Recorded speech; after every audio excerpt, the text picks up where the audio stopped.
Hello student, आज हम नया chapter 3 10th class linear equation in two variable हम पढ़ेंगे। इस चैप्टर का पूरा नाम है pair of linear equations in two variable.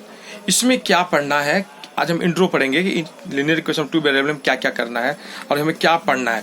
इसमें हम देखेंगे सबसे पहले कि linear equation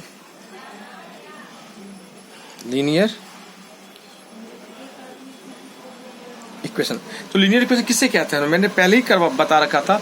linear equation, linear का मतलब होता है x की पावर 1, जिसका ग्राफ स्ट्रेट लाइन के फॉर्म में बनता है, जैसे x + 4 = 6। ये लीनियर इक्वेशन, इसका ये हुआ linear equation of one variable, ये हुआ linear equation of in one variable. इसके ओनली वन सॉल्यूशन होगा। पहले करवा रखे थे, लेकिन इसी क्वेश्चन को अगर हम लिखते हैं x + y = 10, इसको कहेंगे linear equation in two variables. इसको कहेंगे linear equation in two variables कहेंगे। क्यों कहेंगे? क्योंकि दो वेरिएबल है। इसके कितने सॉल्यूशन होंगे? इट हैज इनफिनाइट यानी मैनी सॉल्यूशन। क्यों होंगे मैनी सॉल्यूशंस? क्योंकि यहाँ x और y है। अगर हमारे पास x + y = 10 है तो इसके मैनी सॉल्यूशन इस तरह से हम देख सकते हैं कि अगर हम इसको सॉल्व करें तो ये x और y है, x और 0 लेंगे, ये 10 है तो y 10 हो जाएगा, x 1 लेंगे तो ये 9 हो जाएगा, x 2 लेंगे तो y 8 हो जाएगा, x - 1 लेंगे तो ये y कितना होगा? y होगा 11। अगर 2 लेंगे तो ये क्या होगा? 12 में से 2 जाएगा, -2 लेंगे तो होगा 12।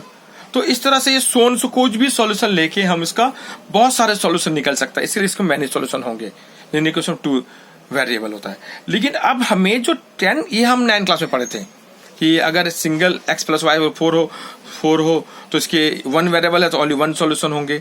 अगर टू वेरिएबल है और एक इक्वेशन दे रखा है तो इसके मैनी सॉल्यूशन, इनफिनाइट और मैनी सॉल्यूशन होंगे, क्योंकि इस तरह से हमने देखा था, जो 9 क्लास में ही पढ़ा था।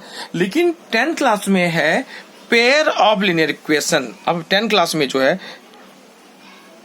क्लास 10 में जो हम पढ़ रहे हैं, इसको पढ़ रहे हैं pair of linear equations in two variables. हम ये पढ़ रहे हैं pair of linear equations in two variables. जब हम टू वेरिएबल्स पढ़ रहे हैं तो इसका क्या मतलब? इसका मतलब हुआ x + y = 4, 2x - y = 6। ये है पेयर। ये इक्वेशन फर्स्ट, इक्वेशन 2, इसको कहते हैं पेयर ऑफ लीनियर इक्वेशन। अब हमें इसके बारे में जानना है कि अगर दो इक्वेशन एक साथ दे तो आप इसको कैसे सॉल्व करेंगे। दो इक्वेशन दे रखा है, क्या अब हमें यह बताना है कि इसके सॉल्यूशन एक सॉल्यूशन होंगे या मैनी सॉल्यूशन होंगे, या सॉल्यूशन होंगे क्या नहीं होंगे? लेकिन जो भी सॉल्यूशन होंगे ये दोनों इक्वेशन को सेटिस्फाइड करनी चाहिए। अगर ये दोनों को सेटिस्फाइड कर रहा है तो इसका मतलब ये हुआ कि x और y का सॉल्यूशन बिल्कुल ठीक है। अब इस चैप्टर में हमें यही पढ़ना है, linear equation of two variables. इसको हम इस तरह से लिखते हैं, a1x + b1y = c1, a2x + b2y = c2। ये इसका सिंबल होता है, इस तरह से लिखा जाता है। दो इक्वेशन होता है।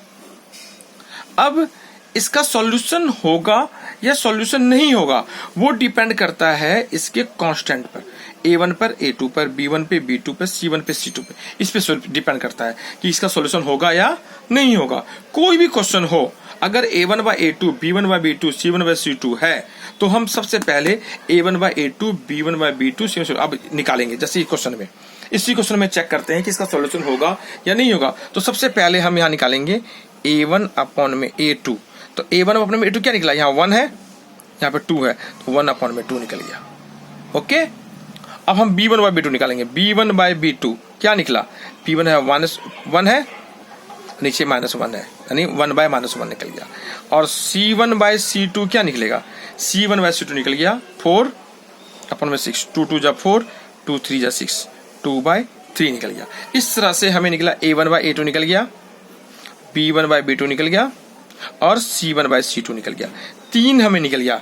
अब इस तीनों को देखकर पता लगाएंगे कि इसका सॉल्यूशन होगा या सॉल्यूशन नहीं होगा।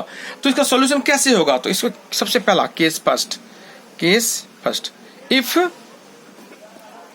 A1 not by A2 not equal to B1/B2, अगर A1/A2 B1/B2 इक्वल नहीं है तो आप लोग सोचते होंगे फिर C1/C2 क्या करना है, तो यहां पर not need to take C1/C2, तो हमें C1/C2 के बारे में सोचना ही नहीं है।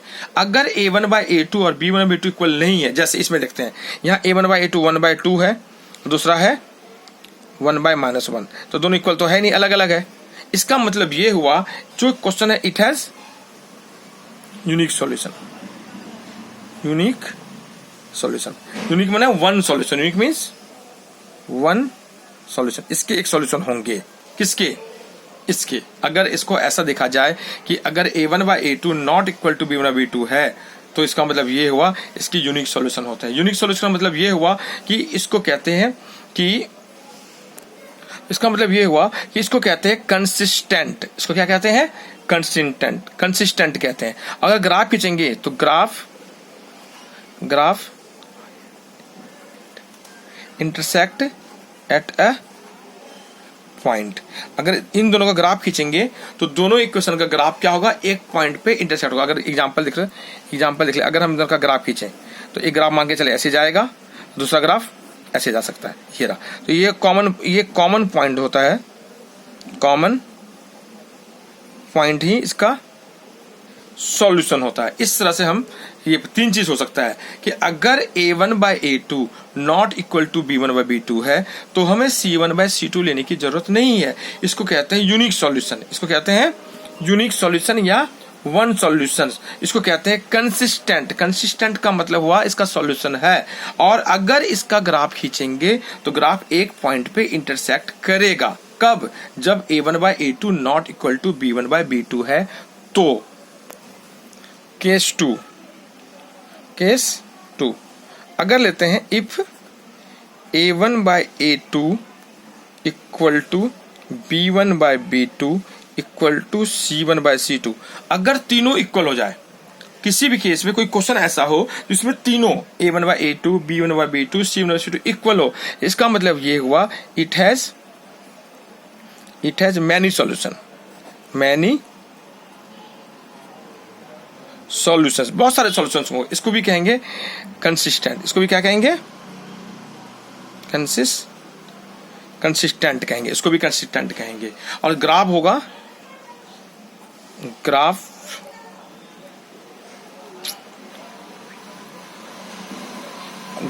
ओवरलैप ईच अदर, इसका ग्राफ जो बनेगा वो ऐसे बनेगा। अगर मैंने सॉल्यूशन है, एक ग्राफ एक बना मान के चलिए, तो दूसरा ग्राफ भी इसी के ऊपर से ऐसे जाएगा, बिल्कुल एकदम ऐसे जाएगा, ऐसा दोनों ग्राफ एक ही जैसा बनेगा। इसलिए इस केस में इसको डिपेंडेंट भी कहा जाता है। अगर एक के ऊपर दूसरा ग्राफ बने इसको डिपेंडेंट भी कहा जाता है। ठीक है। अब आता है केस 3 कि if A1/A2 equal to B1/B2 not equal to C1/C2, अगर A1/A2 B1/B2 और C1/C2 के बराबर ना हो तो इसको कहते हैं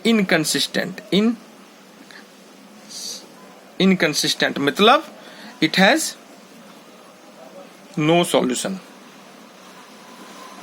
इसका मतलब हुआ इसका कोई सॉल्यूशन नहीं होगा, इसका कोई सॉल्यूशन नहीं है। अगर हम इट हैज नो सॉल्यूशन, कोई सॉल्यूशन नहीं हो। कब? जब A1/A2 बराबर B1/B2 not equal to C1/C2 हो। तो जब तीनों इक्वल नहीं होता इसको कहते हैं इनकंसिस्टेंट कहा जाता है और इसके कोई सॉल्यूशन नहीं होता। और ग्राफ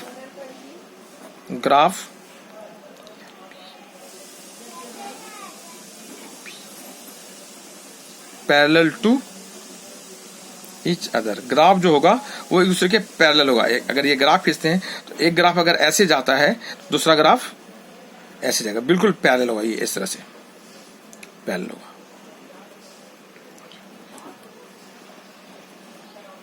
ये होगा, ग्राफ पैरेलल बनेगा, दोनों को पैरेलल जाएगा। पैरेलल का मतलब हुआ कि जब दोनों पैरेलल होगा तो वो इंटरसेक्ट करेगा नहीं कहीं पर भी। अगर ये दोनों पैरेलल है तो इंटरसेक्ट करेगा नहीं, आज इंटरसेक्ट करेगा नहीं तो इसका मतलब कोई सॉल्यूशन नहीं होगा। इस तरह से हम ये पता लगा सकते हैं कि अगर दो इक्वेशन दे रखा हो तो ये सॉल्यूशन होगा या सॉल्यूशन नहीं होगा। अगर सॉल्यूशन होगा तो कैसे होगा, तो a1/a2, b1/b2, c1/c2 को देखकर हम बिल्कुल पता लगा सकते हैं कि इसका सॉल्यूशन होगा या इसका सॉल्यूशन नहीं होगा। एक्सरसाइज थर्ड का 3.1, 3.2 में यही करना है। अभी मैं इसका आगे नेक्स्ट क्लास में मैं फिर इसको भेजूंगा कि 3.1, 3.2 में कैसे इसको सॉल्व करते हैं। Thank you.